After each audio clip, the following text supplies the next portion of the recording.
बड़ी खबर के साथ लखनऊ से हमारे पास है। दूसरे राज्यों से लौटे लोगों की फिर से जांच शुरू कर दी गई। अधिक संक्रमण वाले राज्यों पर पैनी नजर। बाहर से यूपी में आए यात्रियों की जांच शुरू हुई है। 800 लोग कोविड कमांड सेंटर के संपर्क में हैं। कोरोना के नए वेरिएंट के चलते सतर्कता बढ़ गई है। 3 राज्यों में कोरोना डेल्टा प्लस के मरीज मिले हैं। महाराष्ट्र, केरल और मध्य प्रदेश में इसके मरीज मिले हैं और इसी को लेकर यूपी में अलर्ट। अनुभव शुक्ला हमारे साथ फोन लाइन पर है। अनुभव, कैसे मॉनिटरिंग की जा रही है ये बाहर से आए राज्यों से जो लोग हैं? देखिए, बिल्कुल जिस तरीके से डेल्टा प्लस के वेरिएंट मिले हैं देश के कई राज्यों में और 40 से ज्यादा मामले सामने आए, उसको देखते हुए अब यूपी में भी और सतर्कता बढ़ती जा रही है। और जो ऐसे राज्यों से आए हैं पैसेंजर्स, उनकी पूरी डिटेल ली जा रही है, रेलवे स्टेशन पर भी और हवाई अड्डों पर भी और बस अड्डों पर भी, और उनको लगातार निगरानी में रखा जा रहा है। तकरीबन 800 ऐसे यात्री हैं जो या तो महाराष्ट्र से लौटे हैं, मध्य प्रदेश से लौटे हैं, केरला से लौटे हैं, और इनका लगातार इनको मॉनिटरिंग इनकी की जा रही है, क्योंकि उन्हीं राज्यों में अभी डेल्टा प्लस के जो मामले हैं वो सामने आए हैं। और कहा जा रहा है कि डेल्टा प्लस है वो बहुत ज्यादा संक्रामक है। और अभी पिछले 2 दिन के आंकड़े अगर आप देख के देखिए तो तकरीबन 26% का इजाफा केसेस में हुआ है। और इसीलिए यूपी सरकार अब कहीं पर भी कोई कमी लापरवाही नहीं करना चाहती, क्योंकि जिस तरीके से ये केस कम हुए हैं, बहुत ज्यादा हार्ड वर्क किया सरकार ने, मुख्यमंत्री ने, तब केस अब जाके कम हुए हैं। तो ऐसे में कोई भी ऐसा कदम, कोई भी ऐसी गलती नहीं करनी चाहती जिससे कि केसेस एक बार फिर बढ़े, और इसीलिए अब स्क्रीनिंग को भी और ज्यादा तेज कर दिया गया है। अनुभव, स्क्रीनिंग को तेज किया गया है, लेकिन अगर इस नए स्ट्रेन को उत्तर प्रदेश में आने से रोकना है तो इस स्क्रीनिंग का दायरा और व्यापक करना होगा और ज्यादा ध्यान से ये जांच करनी होगी और लगभग सभी प्रकार के यात्रियों पर जो कि दूसरे प्रदेशों से आ रहे हैं उन पर निगाह रखनी होगी। इसके लिए क्या तैयारी है?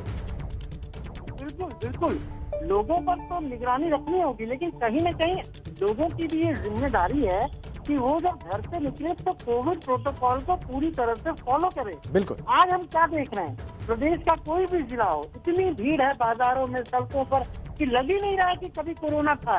ऐसा लग रहा है कि कोरोना था ही नहीं। जबकि अब कोरोना का जो डेल्टा प्लस वेरिएंट आया है, इसे पिछली बार से भी ज्यादा संक्रामक बताया जा रहा है। तो सरकार ने तो हर जगह यही अपील कर रही है, लोगों से कह रही है कि भाई आप निकलिए, लेकिन कोरोना प्रोटोकॉल को फॉलो करिए। पर ये आम लोगों की भी जिम्मेदारी है कि वो घर से निकले तो प्रॉपर ढंग से निकले, मास्क लगा कर निकले, सैनिटाइजर का इस्तेमाल करें, और इन सारी चीजों की निगरानी सरकार, देखिए मॉल्स भी खुल गए हैं, बाजार भी खुल गई है, तो गाइडलाइन तो जारी हुई है, पर गाइडलाइन को फॉलो करवाना भी एक बड़ी जिम्मेदारी है। बहुत बहुत धन्यवाद आपका अनुभव, बिल्कुल ठीक कहा आपने। गाइडलाइंस को फॉलो करना भी बड़ी जिम्मेदारी है और गाइडलाइंस को फॉलो करवाना भी और बाहर से आए यात्रियों पर निगाह रखना भी एक बहुत बड़ी चुनौती है। इसका सामना अब करना होगा। इसका प्रारंभ हो चुका है, इसकी शुरुआत हो चुकी है। एक और बड़ी खबर लखनऊ से है। टीकाकरण अभियान को बढ़ाने के लिए बड़ी हस्तियों की मदद लेगी सरकार। सिनेमा, टीवी कलाकार और स्थानीय प्रतिष्ठित हस्तियों का सहयोग लेगी सरकार। लोगों को वैक्सीनेशन के प्रति जागरूक करने के लिए प्रभावी लोग सामने आएंगे। बड़ी हस्तियों की प्रदेश भर में होर्डिंग्स लगाई जाएंगी। ये वैक्सीनेशन के लिए लोगों को जागरूक करने के लिए होंगी। सिनेमा और टीवी में ब्रेक के दौरान इसके विज्ञापन चलेंगे। तो महाअभियान सरकार का टीकाकरण का, और इसमें बड़ी हस्तियों का भी सहयोग लिया जाएगा। इधर गोंडा में कोविड-19 की दूसरी लहर की भयावह स्थिति के बाद अब जिला प्रशासन और स्वास्थ्य विभाग कोविड-19 की संभावित तीसरी लहर से निपटने के लिए युद्ध स्तर पर वैक्सीनेशन का काम करवा रहा है। दूसरी ओर स्वास्थ्य विभाग बच्चों के संक्रमित होने पर इलाज के लिए पीकू वार्ड, एनआईसीयू वार्ड और ज्यादा क्षमता उत्पादन का ऑक्सीजन प्लांट लगवा रहा है। जिला अस्पताल में 50 बेड्स के पीकू वार्ड बनाए गए हैं और साथ साथ 10 बेड्स का एनआईसीयू वार्ड बनाया गया है। इसमें संक्रमित बच्चों का इलाज किया जाएगा। ऑक्सीजन की कमी से निपटने के लिए जिला अस्पताल परिसर में ही ऑक्सीजन उत्पादन का प्लांट लगाया जा रहा है, जो 1500 लीटर ऑक्सीजन प्रति मिनट उत्पादन कर सकेगा।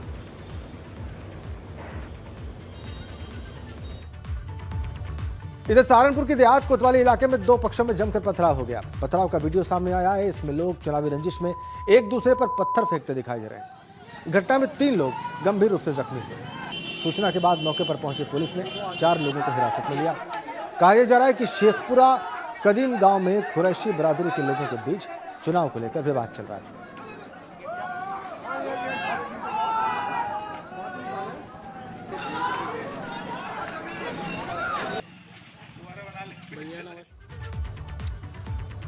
आगे बढ़ते हैं। यूपी दौरे पर आ रहे हैं राष्ट्रपति रामनाथ कोविंद। जी हां, स्पेशल प्रेसिडेंशियल ट्रेन से वो आज यूपी पहुंच रहे हैं। राष्ट्रपति बनने के बाद पहली बार अपने पैतृक गांव भी जाएंगे। दिल्ली के सफदरजंग रेलवे स्टेशन से ट्रेन से आएंगे महामहिम। उनको रिसीव करेंगे सीएम योगी और राज्यपाल आनंदीबेन पटेल भी जा सकती हैं उनको रिसीव करने के लिए कानपुर। दोपहर 12:30 बजे सफदरजंग रेलवे स्टेशन दिल्ली से वो रवाना होंगे इस स्पेशल प्रेसिडेंशियल ट्रेन से और 5.5 घंटे में उनका सफर पूरा होगा कानपुर तक का। कानपुर पहुंचने से पहले 2 स्टेशन पर उनकी ट्रेन रुकेगी। वहां पर अपने परिजनों से भी मुलाकात करेंगे कुछ मिनटों के लिए। तो राष्ट्रपति कोविंद दिल्ली के सफदरजंग रेलवे स्टेशन से कानपुर देहात में अपने पैतृक गांव के लिए ट्रेन से रवाना। राष्ट्रपति की यात्रा से पहले दिल्ली के सफदरजंग रेलवे स्टेशन पर सुरक्षा पुख्ता कर दी गई है और इसका जायजा लिया वहां पर हमारे सहयोगी अविनाश तिवारी ने। राष्ट्रपति रामनाथ कोविंद दिल्ली के सफदरजंग रेलवे स्टेशन से कानपुर देहात के अपने गांव के लिए रवाना होंगे। उसके पहले अगर दिल्ली के सफदरजंग रेलवे स्टेशन की बात करें तो यहाँ पे सुरक्षा काफ़ी कड़ी कर दी गई है। तमाम सारे जो दिल्ली पुलिस के जवान हो वो यहाँ पे लगातार गश्त कर रहे हैं और एक एक चीज़ का बारीकी से निरीक्षण किया जा रहा है। इसके अलावा इस तमाम सारे स्टेशन को भी सजा दिया गया है। दोनों तरफ अगर बात करें तो ग्रीन पर्दे लगाए गए हैं। पूरा ग्रीन कॉरिडोर इसको बनाकर राष्ट्रपति के स्वागत के लिए दिल्ली का सफदरजंग रेलवे स्टेशन तैयार है। इसके अलावा यहाँ पे काफ़ी ग्रीनरी की गई है। यहाँ से सुबह निकलेंगे और दिल्ली के सफदरजंग रेलवे स्टेशन पहुंचेंगे राष्ट्रपति भवन से और यहाँ से ट्रेन से अगर बात करें तो फिर आगे कानपुर देहात के लिए वो सफ़र करेंगे। पहली बार पिछले 14-15 सालों में कोई राष्ट्रपति ट्रेन से सफ़र करने जा रहा है। लिहाजा रेलवे भी पूरा एहतियात रख रहा है कि किसी तरीके से कोई कमी ना हो, चाहे वो सुरक्षा की दृष्टि से हो, चाहे वो सुविधा की दृष्टि से हो, क्योंकि देश का प्रथम नागरिक ट्रेन से सफ़र करने जा रहा है और अपने पैतृक गाँव जा रहा है। ऐसे में पूरा सरकारी अमला लगा हुआ है कि किसी भी तरीके से स्वागत में कोई कमी नहीं रहना चाहिए। कमिश्नर राजकुमार के साथ Avinash Tiwari, ABP Ganga, Safdarjung railway station, Delhi. तो राष्ट्रपति रामनाथ कोविंद आज शाम प्रेसिडेंशियल ट्रेन से कानपुर पहुंचेंगे। विशेष सैलून शाम 7:55 पर कानपुर सेंट्रल स्टेशन पहुंचेगा और यहां से राष्ट्रपति सीधे सर्किट हाउस सड़क मार्ग से रवाना हो जाएंगे। सर्किट हाउस में ही वो डिनर करेंगे और आज यहां किसी से मुलाकात नहीं होगी। उनके साथ उनकी पत्नी सविता कोविंद, बेटी स्वाति और बेटा प्रशांत कोविंद भी आ रहे हैं। रामनाथ कोविंद 3 दिवसीय दौरे पर कानपुर पहुंच रहे हैं। इस दौरान राष्ट्रपति कोविंद अपनी सफर को ट्रेन से करने जा रहे हैं। दिल्ली के सफदरजंग रेलवे स्टेशन से कानपुर सेंट्रल स्टेशन का सफर वो प्रेसिडेंट ट्रेन से तय करेंगे और ये 15 साल बाद होगा जब कोई राष्ट्रपति ट्रेन से सफर कर रहा है। इससे पहले उस समय के राष्ट्रपति डॉक्टर APJ अब्दुल कलाम ने दिल्ली से देहरादून का सफर तय किया था और आज रात 8 बजे इसी कानपुर सेंट्रल स्टेशन के पहले नंबर प्लेटफॉर्म पर, 1 नंबर प्लेटफॉर्म पर उनकी ट्रेन पहुंचेगी, विशेष ट्रेन पहुंचेगी। आपको तैयारियां दिखाएं, पूरे प्लेटफॉर्म को चमका दिया गया है और इस प्लेटफॉर्म पर तैयारियां 1 हफ्ते पहले से शुरू कर दी गई थी। 6 ट्रेनों को डाइवर्ट किया जाएगा, उनके समय में बदलाव किया गया है। कानपुर सेंट्रल आने वाली कई ट्रेनों के प्लेटफॉर्म में परिवर्तन कर दिया गया है। राष्ट्रपति की विशेष की ट्रेन की सुरक्षा के एहतियातन ये कदम उठाए गए हैं। सुरक्षा प्लानिंग में लोगों की सुविधाओं का भी ख्याल रखा गया है। दोपहर 2 बजे से लेकर रात 9 बजे तक कैंट साइड प्लेटफॉर्म को बंद रखा जाएगा और लोगों को असुविधा ना हो इसके लिए भी पूरे इंतजाम रखे गए हैं। प्लेटफॉर्म नंबर 1 VVIP प्लेटफॉर्म है और राष्ट्रपति रामनाथ कोविंद की जब ट्रेन 8 बजे यहाँ पहुँचेगी तो मुख्यमंत्री योगी आदित्यनाथ और राज्यपाल आनंदीबेन पटेल उनका स्वागत करने के लिए यहाँ मौजूद होंगे और इसके बाद वो सभी लोग यहाँ से सर्किट हाउस की तरफ जाएंगे। कानपुर से कैमरामैन पंकज निगम के साथ रतीश त्रिवेदी, ABP गंगा। आइए इस दौरे के बारे में आपको डिटेल में ग्राफिक्स के जरिए बताते हैं। 25 जून के कार्यक्रम की सबसे पहले बात करते हैं। प्रेसिडेंशियल एक्सप्रेस से दोपहर 12:30 बजे वो कानपुर के लिए रवाना होंगे। शाम 6 बजे झंझक रेलवे स्टेशन पहुंचेंगे। 6:35 पर रूरी रेलवे स्टेशन पहुंचेंगे। 7:45 बजे कानपुर रेलवे स्टेशन पहुंचेंगे और रात 8 बजे वो सर्किट हाउस पहुंच जाएंगे। यहां पर रात्रि विश्राम करेंगे। 26 जून को जनप्रतिनिधियों, उद्यमियों और डॉक्टर से मुलाकात करेंगे। समाज सेवियों और पुराने परिचितों से भी मुलाकात का कार्यक्रम है कल, यानी 26 जून को। 27 जून की बात करते हैं। 27 जून को सुबह लगभग 10 बजे अपने पैतृक गांव कानपुर देहात के परौख जाएंगे। वहां पर अपनी कुल देवी पथरी देवी के मंदिर में वो पूजा अर्चना करेंगे। प्राथमिक विद्यालय परौख, अंबेडकर पार्क, बारातशाला देखेंगे, मिलन केंद्र जाएंगे जो कि कभी उनका आवास था। वीरांगना झलकारी बाई इंटर कॉलेज परौंक जनसभा स्थल पहुंचेंगे। वहां पर आसपास ग्राम पंचायतों के 9 ग्राम प्रधान उनका स्वागत करेंगे। सुबह 11:30 बजे भोगलीपुर के रामस्वरूप ग्रामोद्योग इंटर कॉलेज पहुंचेंगे।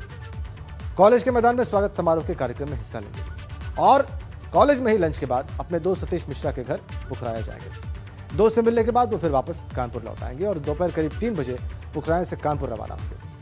फिर कानपुर में ही रात्रि विश्राम करेंगे। 28 जून की बात करते हैं। सुबह 10:20 पर प्रेसिडेंशियल ट्रेन से वो लखनऊ पहुंचेंगे। लखनऊ में राष्ट्रपति के कई विशेष कार्यक्रम। 29 जून को वो विशेष उड़ान से वापस नई दिल्ली लौट जाएंगे। शाम 4:30 बजे एयरफोर्स के विमान से दिल्ली लौट जाएंगे। ये पूरा विस्तृत कार्यक्रम राष्ट्रपति के उत्तर प्रदेश दौरे का, कानपुर और लखनऊ दौरे का। एक बड़ी खबर है इसी बीच लखनऊ से। यूपी में खादी की इकाइयों को पुरस्कृत किया जाएगा, उन्हें पुरस्कार दिया जाएगा। राज्य स्तर पर प्रथम स्थान पाने वाली इकाइयों को मिलेंगे 40,000 रुपए। पुरस्कार योजना के लिए 10 लाख रुपए स्वीकृत किए गए हैं। मुख्यमंत्री युवा स्वरोजगार योजना के लिए 50 करोड़ रुपए मंजूर किए गए। अपर मुख्य सचिव नवनीत सहगल ने इस बाबत निर्देश भी जारी कर दिए।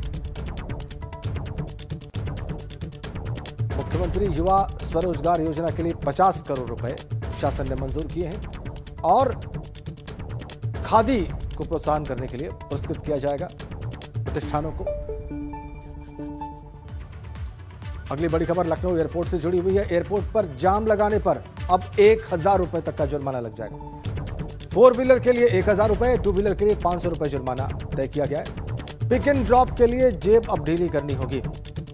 कमर्शियल वाहनों के लिए 30 मिनट तक के 90 रुपए देने होंगे और निजी वाहनों को पहले 10 मिनट मुफ्त, बाद में 90 रुपए। 30 मिनट से ऊपर ये शुल्क बढ़ता चला जाएगा, पेनल्टी बढ़ती चली जाएगी। 10 मिनट निजी वाहनों के लिए शुरू में मुफ्त होंगे, उसके बाद उन्हें 90 रुपए और हर 30 मिनट पर यह रकम बढ़ती चली जाएगी। कमर्शियल वाहनों के लिए यह और ज्यादा है।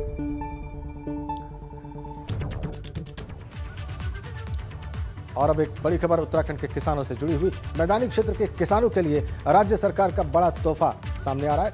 पीएम फसल बीमा योजना के तहत मैदानी जिलों को लाभ मिलेगा। प्राकृतिक आपदा से ग्राम पंचायत स्तर पर नुकसान का आकलन होगा। अब न्याय पंचायत के बजाय ग्राम पंचायत नोटिफाइड एरिया होगा। तो मैदानी क्षेत्र के किसानों के लिए राज्य सरकार बड़ा तोहफा देने जा रही है। प्रधानमंत्री फसल बीमा योजना के तहत मैदानी जिलों के किसानों को लाभ मिलेगा। बड़ी और सुखद खबर उत्तराखंड के किसानों के लिए। बड़ी खबर संत कबीर नगर से है। हर्ष फायरिंग में गोली लगने से 5 बच्चे घायल हो गए। 2 बच्चे गंभीर रूप से जख्मी हैं। इन्हें गोरखपुर मेडिकल कॉलेज रेफर किया गया है। बरही के कार्यक्रम में हर्ष फायरिंग के दौरान गोली लग गई। धनघटा थाना इलाके के अशरफपुर गांव की घटना बेहद अफसोसनाक, बहुत पीड़ादायी है खबर। बरही का कार्यक्रम था, उसमें हर्ष फायरिंग हुई। 5 बच्चे जख्मी हैं और 2 बहुत गंभीर रूप से जख्मी हैं।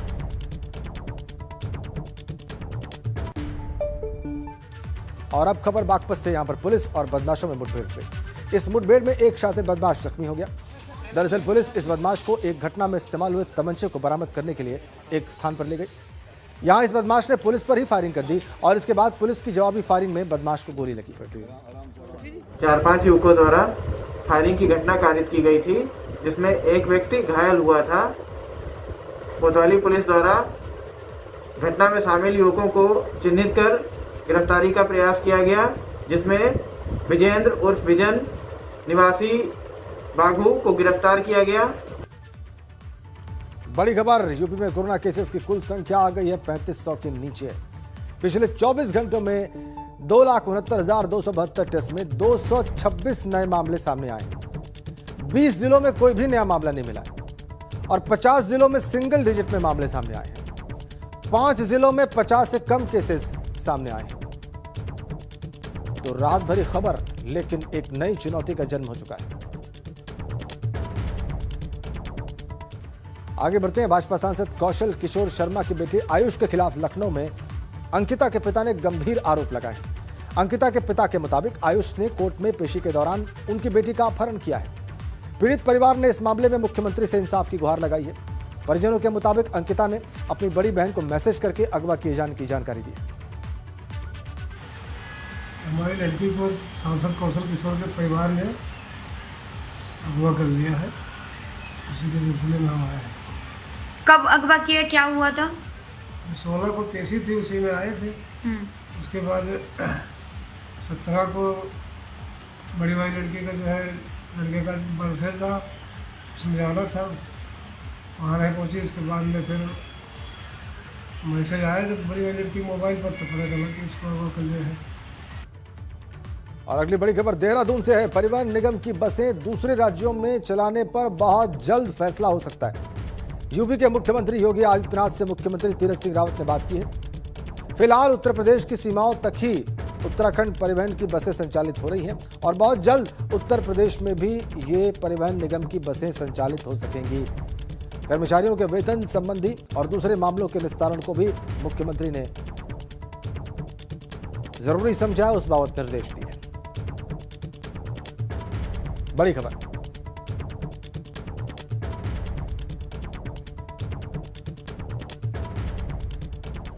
इधर आगरा में कथित गैंगरेप मामले में पीड़िता ने पति के साथ एसएसपी से मुलाकात की। इस दौरान पीड़िता ने पुलिस पर ही कई आरोप लगा दिए। पीड़िता की माने तो पुलिस इस मामले में लगातार दबाव बना रही है और आरोपियों का साथ दे रही है। आपको बताएं कि पीड़िता का आरोप यह भी है कि पिनाहट थाना इलाके के एक गांव में उसके साथ गैंगरेप हुआ। पुलिस का कहना है कि वो हर एंगल से जांच कर रही है। दर्द तो ये है कि अब उनको सजा मिलनी चाहिए। अगर रो क्यों रही हैं? रो तो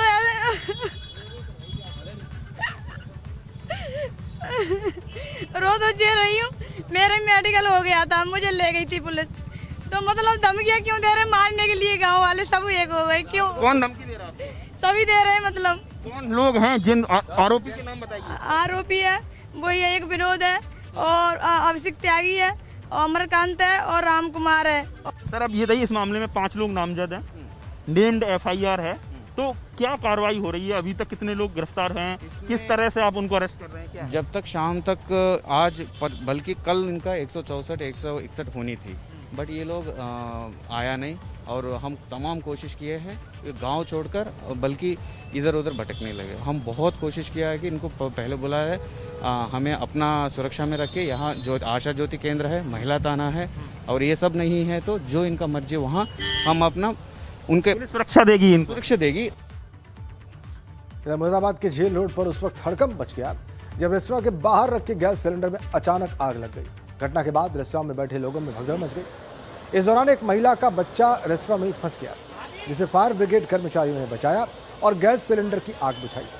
इस हादसे में कोई हताहत नहीं हुआ।